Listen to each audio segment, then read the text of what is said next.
Qu'on y croit ou non, à travers le monde, de nombreuses personnes disent avoir été témoins de phénomènes paranormaux au sein de leur foyer, fantômes, esprits maléfiques ou encore poltergeist.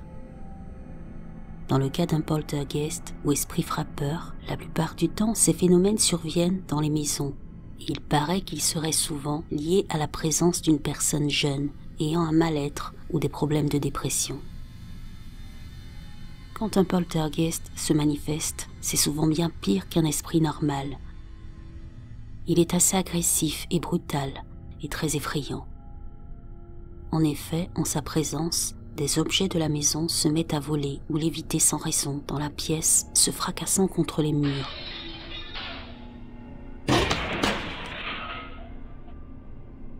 Des portes qui s'ouvrent et se ferment violemment, de la vaisselle qui se brise, des appareils qui fonctionnent tout seuls sans qu'on les ait mis en marche.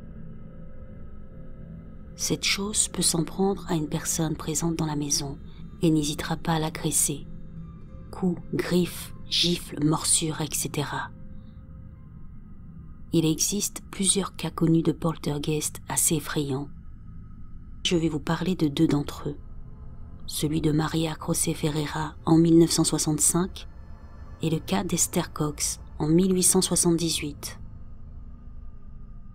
Nous sommes en 1965 à Jaboticaba, une petite région du Brésil située au nord de São Paulo. On est au mois de décembre et la nuit est déjà tombée. Une petite fille de 11 ans, Maria José Ferreira et sa famille sont tranquillement chez eux, lorsque subitement, une grosse pierre traverse la pièce où ils se trouvent.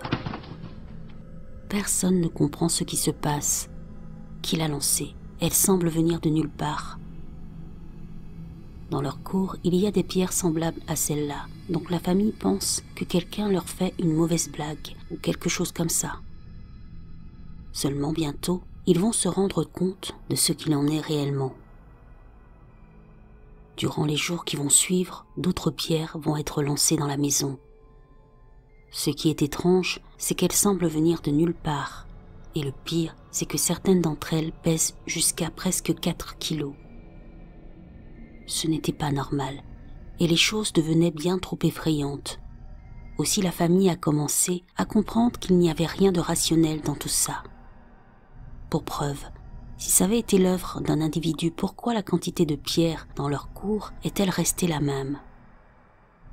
Au fil des jours, les phénomènes s'aggravèrent jusqu'à les atteindre physiquement, et pour les Ferreira, ça ne pouvait être que l'œuvre d'un esprit maléfique.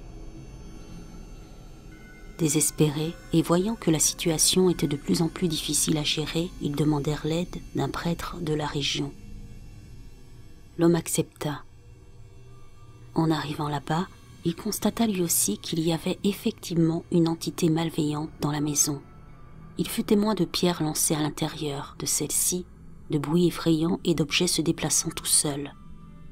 Selon lui, l'exorcisme était l'unique solution face à ces manifestations paranormales. Il tenta donc d'exorciser les lieux, mais malheureusement sans succès. Au contraire, l'esprit frappeur devenait encore plus virulent. On aurait dit que cette tentative d'exorcisme n'avait fait qu'aggraver la situation et mettre cette entité dans une colère effroyable. Désormais, cette petite fille innocente et sa famille allaient vivre un véritable cauchemar. En effet, les pierres qui étaient balancées étaient 2 fois plus grosses. De plus, ce n'étaient plus seulement de simples objets qui étaient lancés, mais des meubles. Parmi tous les membres de la famille, c'était Maria que l'entité semblait viser. Non seulement on lui lançait des pierres, mais elle recevait aussi des coups de griffes, des gifles, des morsures. Ce qui arrivait à la petite était vraiment insupportable, et sa famille ne savait pas comment l'aider. Alors, ils ont fini par contacter un médium de la région du nom de João Volpe. Pour mieux aider Maria à se débarrasser du poltergeist, il l'a donc pris chez lui. Durant ce séjour, Volpe a constaté qu'elle avait la capacité de communiquer avec les esprits et qu'elle était hantée par plusieurs d'entre eux. L'homme a dit au poltergeist de cesser d'importuner Maria, et par la suite, durant plusieurs jours, les choses se sont calmées. Mais ça n'a pas duré, car l'esprit frappeur a recommencé à se manifester de façon brutale, en projetant des objets divers, de la vaisselle et des cailloux, etc. Puis Maria a été encore mordue, giflée, et on lui a lancé des meubles comme des chaises et un canapé. La situation devenait vraiment invivable pour la petite fille. Souvent la nuit, lorsqu'elle allait dormir, le poltergeist essayait de l'étouffer. Puis elle a été blessée par des aiguilles à coudre qui étaient enfoncées profondément. Lorsqu'on lui retirait les aiguilles dans le corps et qu'on lui plaçait des bandages sur ses blessures, ils étaient le plus souvent arrachés. Le 14 mars 1966, alors que Maria se trouvait à l'école en train de déjeuner, ses vêtements prirent feu soudainement, sans raison apparente. Le même jour, la chambre de Volpe a pris feu aussi, et l'homme a été grièvement blessé. Se rendant compte de son impuissance face au poltergeist et ne pouvant plus aider Maria, l'homme a dit à sa famille qu'il fallait absolument l'emmener voir Chico Xavier, un médium très célèbre au Brésil. Il a donc contacté ce dernier et Maria fut emmenée au centre spirit Chico Xavier à Uberaba. L'homme a commencé à examiner la petite, puis tenta de rentrer en contact avec l'esprit. Il lui posa des questions, comme pourquoi harceler si violemment une petite fille. On lui a répondu que dans sa vie antérieure, Maria était une sorcière qui avait commis des actes horribles envers les esprits qui la hantaient, et que ceux-ci étaient en colère et lui en voulaient terriblement. D'après eux, elle aurait mis fin à leur vie en utilisant la magie noire. Chico Xavier leur a dit que ce n'était pas juste de tyranniser Maria, car dans cette vie, elle n'était plus cette sorcière dont il voulait se venger, mais une simple petite fille de 11 ans complètement inoffensive. Après ça, le médium a fait tout ce qu'il pouvait pour aider Maria à retrouver une vie normale, et quelques mois plus tard, il affirma avoir gagné la bataille contre ceux qui lui faisaient du mal. Tout sembla aller pour le mieux, et Maria put enfin retourner dans sa famille. Seulement, quelques jours plus tard, on retrouva cette dernière sans vie dans sa chambre. Apparemment, les esprits auraient recommencé à l'attaquer, et ne le supportant plus, celle-ci aurait préféré en finir en buvant une boisson qui contenait des pesticides. On dit que les manifestations paranormales auraient pris fin après la mort de Maria José Ferreira.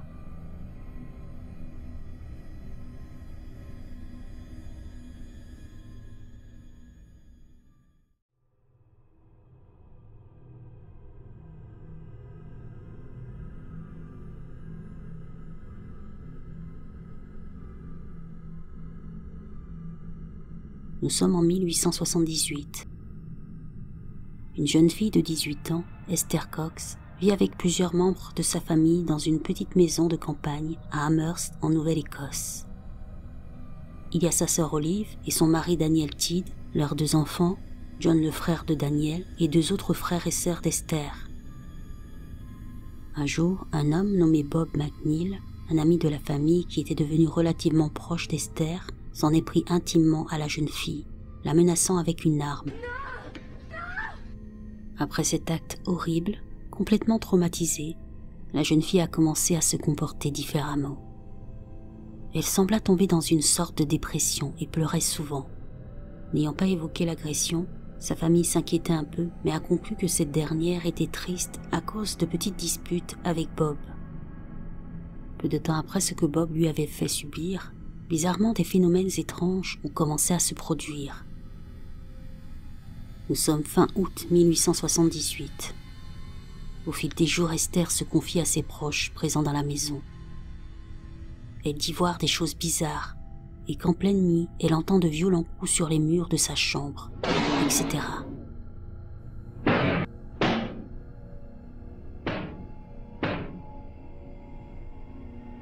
Un soir, Esther et sa sœur ont commencé à entendre d'étranges bruits semblant venir de sous le lit qu'elles partageaient à ce moment-là. Elles ont de suite pensé que c'était peut-être dû à une souris. Seulement, les nuits suivantes, les bruits sont devenus de plus en plus étranges et de plus en plus intenses. Une nuit, alors que les 2 sœurs dormaient, leur couverture s'est mise à bouger étrangement. Effrayées par ce qui se passait, ces dernières ont poussé un grand cri.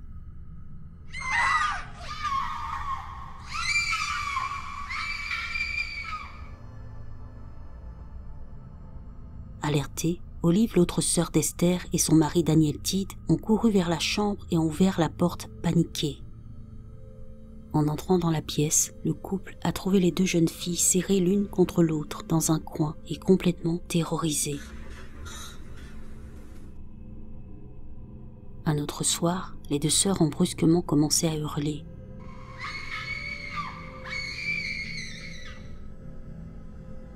En arrivant dans la chambre, Daniel Tidd a remarqué une étrange boîte posée sur le sol. L'homme demanda donc aux deux jeunes filles si elles savaient ce qu'était cette boîte. Les filles lui ont affirmé ne pas savoir d'où elle venait et pourquoi elle était là, mais qu'il y avait eu un bruit effrayant venant de sous le lit. Esther a dit qu'elle avait très peur, mais a pris son courage à deux mains et a attrapé la boîte de sous le lit. Mais alors qu'elle ne s'y attendait pas, brusquement l'objet s'est propulsé en l'air et est tombé au milieu de la pièce. Une autre nuit, Esther alla se coucher tôt, car elle ne se sentait pas bien. Quelques heures plus tard, sa sœur est venue se coucher à son tour. Seulement, sans qu'elle ne s'y attende, Esther a bondi hors du lit et a commencé à avoir des convulsions. Chose étrange, son corps s'est mis à enfler. Au même instant, elle aurait crié « Pourquoi est-ce que ça m'arrive? Je suis en train de mourir !» Après l'incident, des coups très forts ont résonné dans toute la maison, effrayant tout le monde.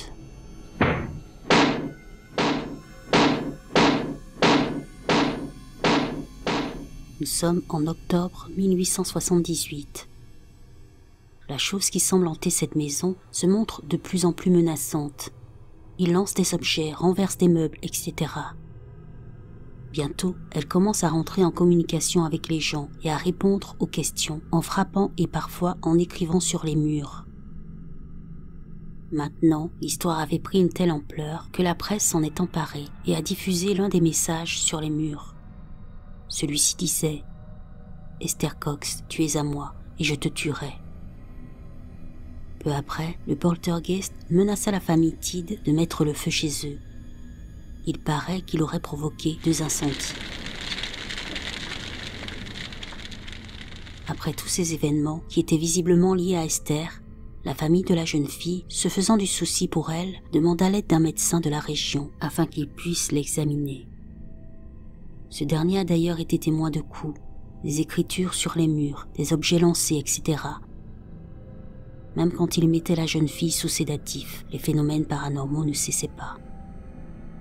Tout le monde, les voisins, les gens du quartier, pouvaient entendre les bruits, les coups sur les murs de la famille Tidd, tant ils étaient forts et résonnaient.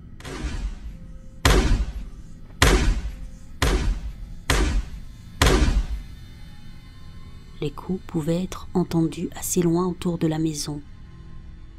On aurait dit que quelque chose frappait le toit avec une masse.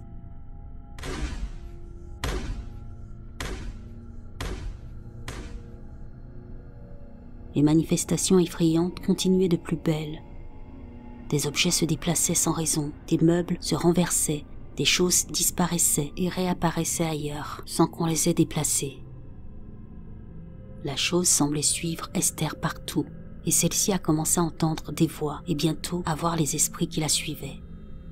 La jeune fille était complètement effrayée et ne supportait plus ce que ces choses lui faisaient subir. La famille d'Esther aussi avait du mal à supporter tout ça, et malheureusement, elle a dû partir. Elle fut hébergée par une famille qui lui ont offert un travail dans leur salon-restaurant. Seulement, les phénomènes autour d'elle n'ont pas cessé pour autant. Des témoins ont vu des choses assez effrayantes se passer dans le salon-restaurant, dont un couteau qui s'est mis brusquement à léviter et qui s'est dirigé vers Esther, la poignardant. Quelqu'un a essayé d'enlever l'objet du corps de la jeune fille, mais bizarrement, il est revenu la blesser au même endroit. Pendant l'été 1879, Walter Hubbell, un enquêteur paranormal, est venu chez la famille d'Esther pour leur demander s'il pouvait étudier son cas. Ceci ayant accepté, l'homme a passé plusieurs jours avec Esther. Après ça, il a affirmé avoir été témoin d'incendies inexpliqués, d'objets en lévitation, de crises, de convulsions de la jeune fille et de tout un tas de phénomènes étranges et effrayants. Par la suite, Esther a accepté de faire une tournée de conférences à travers le pays avec l'enquêteur afin de raconter ce qu'elle a vécu. Ce dernier a décidé de mettre à l'écrit l'histoire d'Esther. le livre appelé The Haunted House, A True Ghost Story s'est bien vendu. Plus de 50 000 exemplaires. Après sa tournée avec lui, la jeune fille a travaillé pour un homme nommé Arthur Davidson. Mais les choses se sont mal passées. En effet, la grange de ce dernier a brûlé et Esther a été arrêtée et reconnue coupable pour l'incendie criminel. Condamnée à 4 mois de prison, finalement, elle n'en fera qu'un seul. Plus tard, la jeune fille s'est mariée une première fois, puis s'est à nouveau mariée avec un autre homme. Elle a eu 2 enfants. Entre-temps, les phénomènes paranormaux avaient cessé. Avec son deuxième mari, elle a déménagé à Brockton, dans le Massachusetts, et elle s'est éteinte en 1912, à 52 ans.